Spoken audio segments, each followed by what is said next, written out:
Baik, selamat datang di penjelasan materi Array Based Sequence, mata kuliah struktur data algoritma.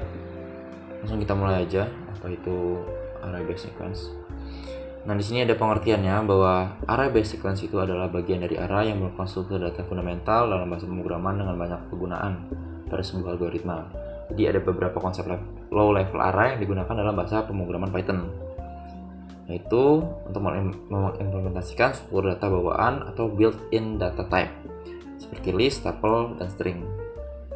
Nah, intinya kita bakal memperdalam ya.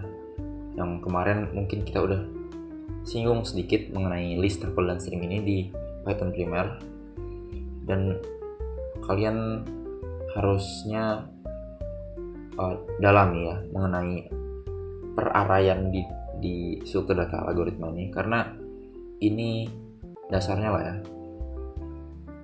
Karena dan pengimplementasian struktur data algoritma yang lebih lanjut itu bakal lebih kompleks lagi daripada array gitu. Oke. Yang pertama ini ada list ya. List itu tipe data yang ditulis secara berurutan, di mana bisa berisi lebih dari satu tipe data. Jadi dan serta dapat diubah dan memungkinkan adanya data duplikat. Nah, kalau kemarin kita mungkin yang kita singgung ada list, tuple, set, dictionary yang kayak array gitu ya. Nah, ini yang kelihatannya paling mirip sama array nih, karena dia bentuknya pakai kurung siku. Dan tapi kalau di Python itu semuanya kan lebih mudah lagi gitu, dimana ini aja nggak perlu satu tipe data. Di sini ada string, ada integer, ada boolean, ada string lagi. Nah,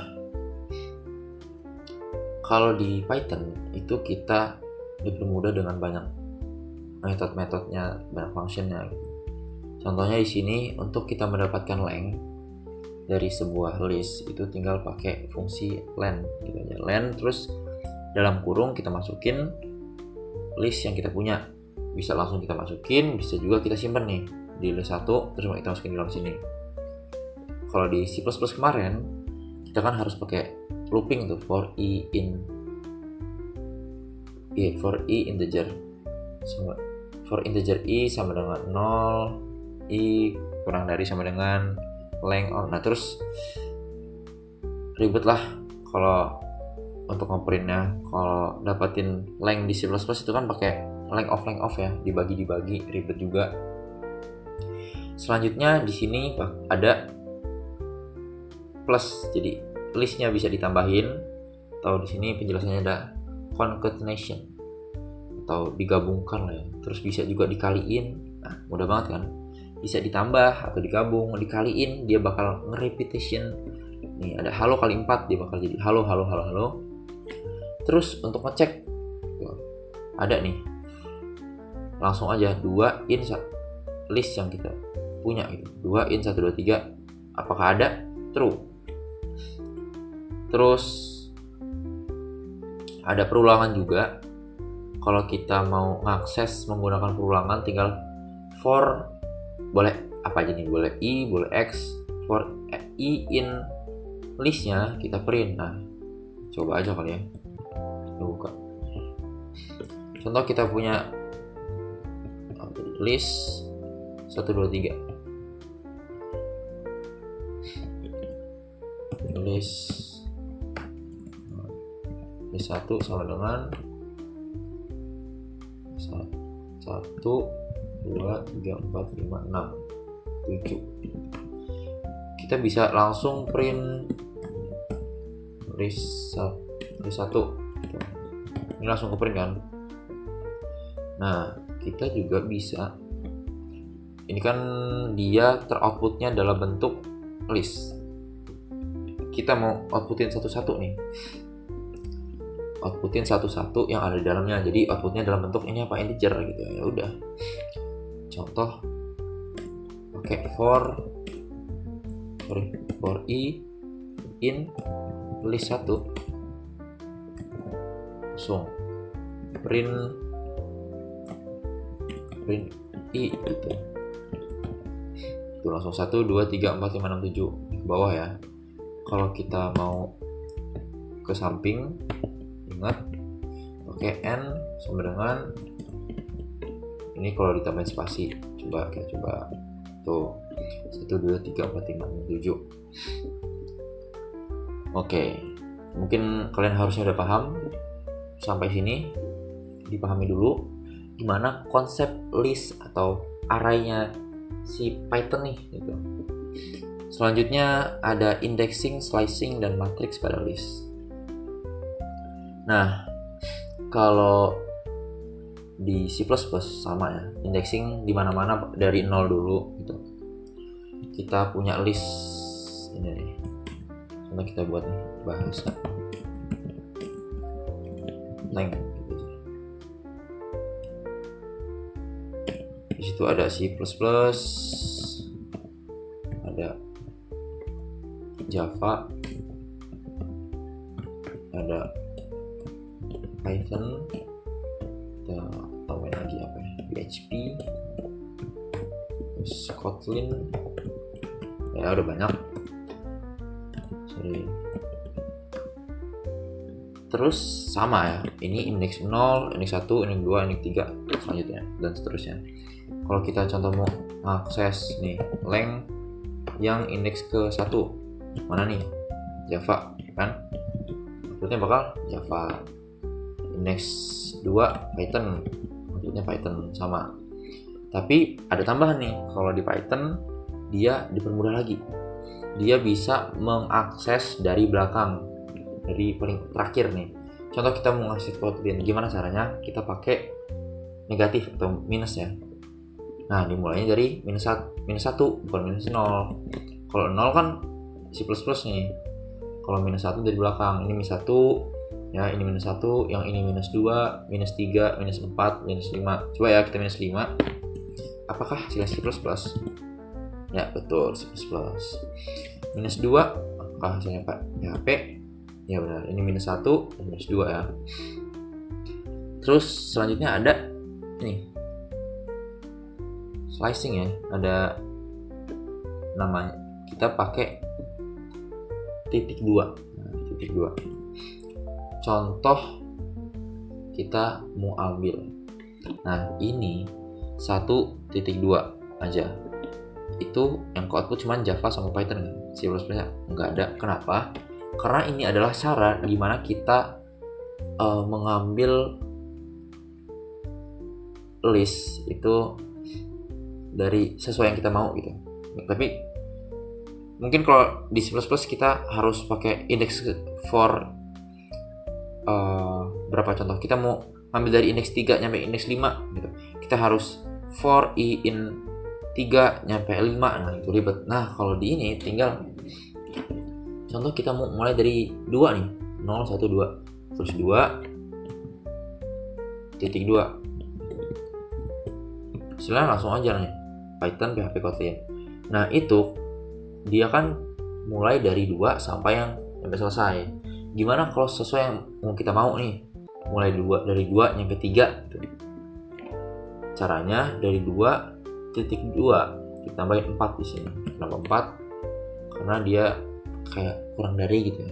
Biasanya bukan 4, jadi 4-nya nggak masuk, 2-nya masuk, 4-nya nggak masuk. Coba. Jadi ada Python, PHP. Ini 2, 3. Kita coba ya dari 1 jadi Java, Python, PHP. Enggak. Sorry, gue nge-save. Java, Python, PHP gitu. Lalu di sini ada metode-metodenya ya, metode untuk fungsi built-in pada list. Jadi sesuai yang saya bilang tadi, bahwa list ini adalah fungsi yang mutable atau dapat diubah gitu. Jadi dia dapat ditambahin, terus dapat dibalik atau di reverse ya. Di sini ada reverse, dapat di remove, dapat di insert. Nah, kita coba di sini yang pertama ada list append. List append. Ya, list append. Lang ya. Append, kita tambahin deh apa? Bahasa bahasa apa ya? JavaScript.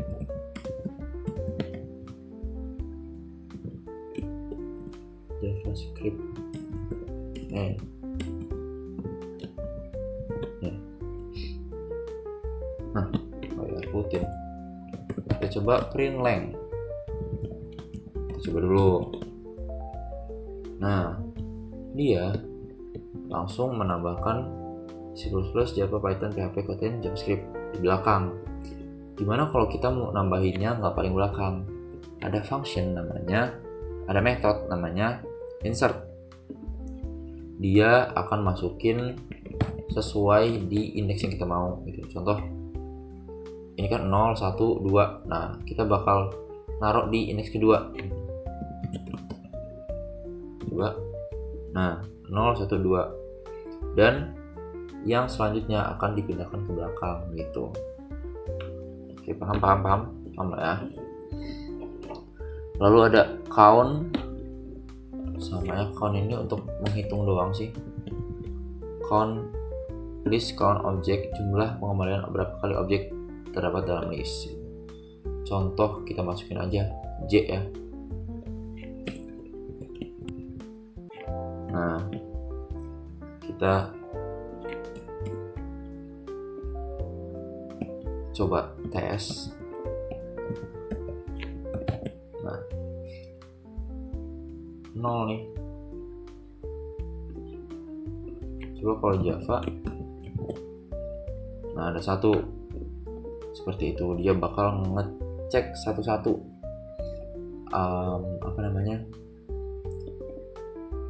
isi dari si list yang kita punya. Coba kita Python 1 ya, sama.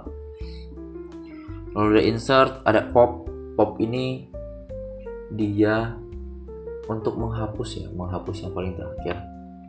Jadi kita contohin aja. Ini lang ya, kita outputin lang dot pop gitu.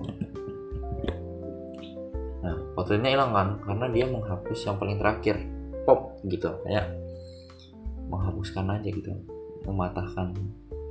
Terus apa bedanya sama remove? Ya sesuai, kalau remove itu kita harus masukin parameter. Contoh remove ya. Remove apa yang mau kita remove? Python. Udah, kita coba run, hilang kan Pythonnya gitu. Pokoknya intinya kalian bisa pelajari aja ini metode-metodenya, udah ada penjelasannya, tinggal digunakan tanpa kita memerlukan logika-logikaan lagi gitu. Selanjutnya ada tuple ya, bakal cepet. Tuple itu beda, kayak list, merupakan list yang immutable. Jadi secara keseluruhan dia sama kayak list, tapi dia nggak dapat diubah. Nah, sama seperti data list, kecuali bahwa objek-objek dalam tuple bersifat immutable. Tadi kalau list kan dia bisa ditambahin, dikurangin, dibagi,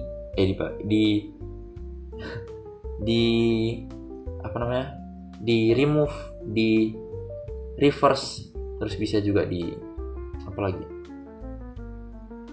diurutin, dapat diubah. Tapi kalau tuple dia strict ya, dia nggak bisa diubah gitu. Ada contoh di sini, ada tuple. Nah, kalau tuple ini pakai kurung siku biasa ya, itu bedanya. Itu aja bedanya. Dan datanya 1. Nah, kita lihat di sini ada mahasiswa indeks 1 diubah nih. Dicoba untuk dimasukin lagi nilainya. Nggak bisa, langsung ada type error. Tuple object does not support item assignment. Gitu. Oke, selanjutnya operasi dasar sama aja, pakai len bisa ditambah, bisa dikali, sama aja. Terus indexing, slicing sama aja, kayak yang tadi nggak perlu dijelasin kan. Yang terakhir adalah string. Nah, string nih asik banget. Kalau di Python itu string adalah kumpulan dari karakter atau cara. Jadi kita bisa akses juga nih, bisa akses menggunakan indeks. Selain itu, nilai dari indeks yang digunakan harus memiliki data integer. Oke. Dan ini metode-metodenya udah dipermudah banget. Kita udah kayak apa ya? Udah kayak gampang banget lah pokoknya kalau udah ada metode ini. Contoh, kita punya objek aja, objek isinya aku laku ya. Kita ingin mengubah di sini, mengkapitalkan huruf pertama gitu. Tinggal objek dot capitalize print object.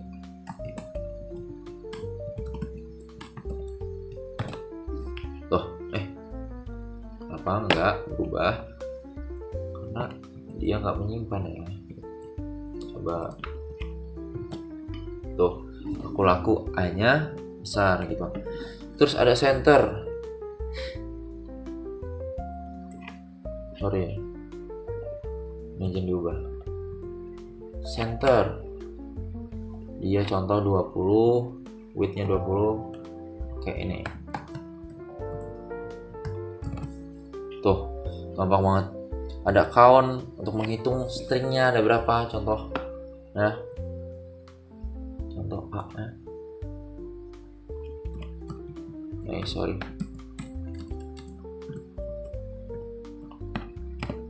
A sebaran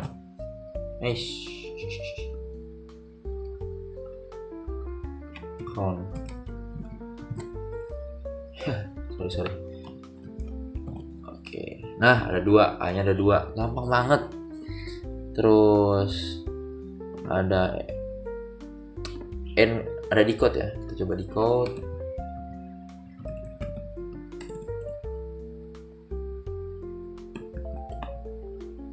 Kayaknya nggak bisa ya.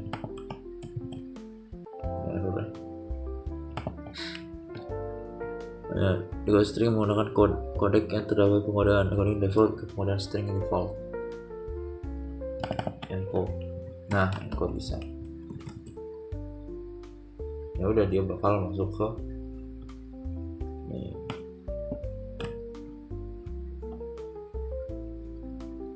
Sama ya, aku laku gitu.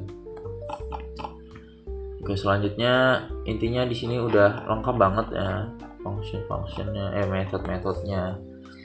Terus mana tadi? Capitalize, find, terus is alpha, mengamalkan true jika string memiliki minimal 1 karakter. Is digit, mengamalkan true. Kalau di C++ ribetnya minta ampun ya. Is lower, is numeric, is space. Ini tinggal dibaca ya oleh kalian. Silakan dibaca definisinya juga dan dapat digunakan tanpa kita logikanya. Oke, selanjutnya ini mungkin kalian coba ya langkah praktikum dan dicoba biar kalian mengerti, karena sekali lagi peraraian itu adalah dasar dari struktur data algoritma dan cukup berat ya logikanya kalau kita bakal belajar. Nanti ada stack queue, ada yang namanya linked list, itu ada FIFO, terus LIFO. Oke, selamat untuk belajar. Mungkin sekian yang dapat saya sampaikan. Terima kasih.